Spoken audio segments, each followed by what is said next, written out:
That sounds means it is Friday and there are new movies and shows to watch. Movie critic Val Cameron is back to share her thoughts on this weekend's lineup. You have a little bit of everything. There is. It's a very diverse weekend, so there's something for everyone and maybe a few things for everybody. Okay, let's start with the first. They shot The Piano Player. This is a documentary. I love documentaries, and I love it when filmmakers try something new. So this is an animated documentary about a missing Brazilian jazz player, jazz musician. Jeff Goldblum is the main voice, but not only is it a documentary, but the story is told as if it was a movie. So we're getting information, but it's kind of in movie style. So sometimes I didn't quite understand what they were going for. It's beautiful music. Of course, I could listen to Jeff Goldblum talk all day long and I'd be fine with it. But sometimes I kind of wish they would have stuck with one or the other. Like, is it a documentary? Give me all the information. Or are you giving me a biopic where you're telling me all the things that are true, but in story form? So for me, it got a little lost a little bit. I wish I wanted to like this more, but it wasn't kind of the top of my list this week. But what's the story about? Who is the piano player? So the piano player is this young man who got lost in Brazil. He had a whole family, and he woke up one day, he went out to get some groceries, never came back. And during that period of time, that was happening to a lot of people in that area of the world. And so these other musicians were trying to find out where he was, and this journalist, Jeff Goldblum's character, basically went to find out what happened to him. So it is a very compelling story, but sometimes I just kind of got lost in, like, pull me along a little bit, and then it kind of goes off. So it is really cool, but it's going to take you a minute. It's not going to be, it's a slow burn. Got it. Yeah. What did you rate this one? And this one's a B- for me. B-. Okay. Switching gears, we're going to Wicked Little Letters. Take a look. Do you feel certain Rose Gooding's guilty? I can't see why they think it's me. Some of the Virgin making history here. I was a bit roisterous once or twice. This time you owned up to these letters. This is a great cast. You see Jessie Buckley there and Olivia Colman, two of my favorite actors. I really wanted to love this movie so much because I love these women. I love British comedy. This is so kooky, but also, I'm going to warn you right now, so many swears in this movie. Ooh, it's rated R. It's all about the bad language. Like, literally, these letters are all about somebody who is sending letters to these people all over this small community and telling them exactly what they think about them. It's anonymous in using every kind of word and insult you could think in the book.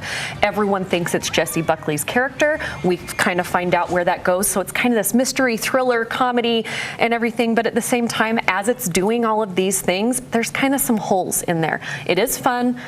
Again, it is a lot of swearing, sometimes too much for me, where I'm kind of, okay, give me something else. Give me some more story. Give me some more of these characters. And there are a lot of fun characters. We get the idea. Yeah. It's about bad words, but let's have some more depth. What grade did you give? This one is a C+ for me. Oh, so a little bit lower. Okay, this one I'm really excited about. Comes on Apple TV Plus. Steve.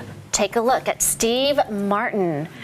Tell us a little bit about it. So I think my generation, we grew up with Steve Martin in his actor phase, right? We got to see him in all the movies that we loved. But this goes on, it starts with his comedic phase in his life, which is kind of where my parents were. And you go through every different piece of his life. And I don't know if many people know this, but he was not taken seriously as a comedian. People hated him as a comedian.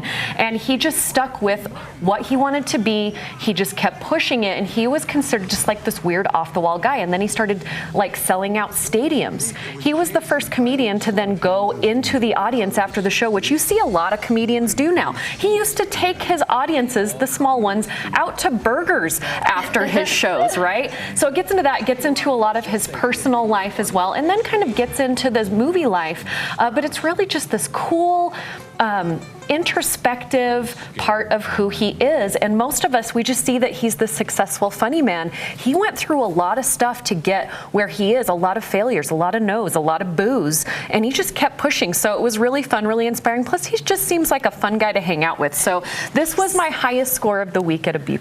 Nice. He's so beloved. And then let's talk about the star-studded cast. Yes, I mean, I don't want to give you everyone that's in there, but of course we're going to see Selena Gomez, we're going to see Marty Short, because because, you know, I don't know him, I shouldn't call him Marty Short, but Martin Short, because they have a show together. So they're in there, but you see a lot of stuff. If you know who the Nitty Gritty Dirt Band is, you're going to see that because they've been playing banjo together since they both came up like really, really young. So you do get to see a lot of that, and there's some other people in there as well. It's so fun to learn those things in a fun way in a documentary. Okay, this you said was your most excited one for this weekend, Godzilla and Kong, The New Empire. Take a look.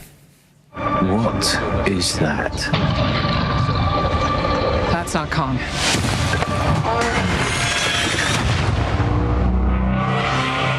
What could have done this?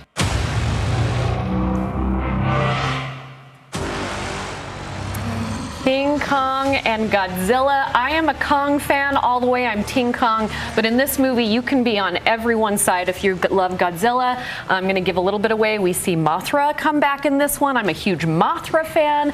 This movie has a little bit of everything. It has a little bit of Lord of the Rings in there. We see a little bit of Guardians of the Galaxy in there. There's a bunch of things that you can see inspired from other things, but this is the battle of all the movies coming together. This was a B for me. I know it's a lower grade than the last movie, but this is my pick. This is the one you're going to want to go to the movies. You're going to want to see it. And I do have to say this to the people sitting next to me last night that were like going, oh my gosh, that's not believable. This is make believe. This is a lizard fighting Kong to save the world. So if you're going for documentary style writing, you're going to the wrong movie. This is so much fun. Val, you know that there is a cult following, so people get really into it. They And just believe everything they see. Don't try to make sense of it. Just take it in and enjoy. It is an action movie. It's funny. It's thrilling. The soundtrack is phenomenal. Just go in and have a good time. Oh, I'm loving it. Okay, before you see a movie, make sure you check in with What to See with Val, val.com,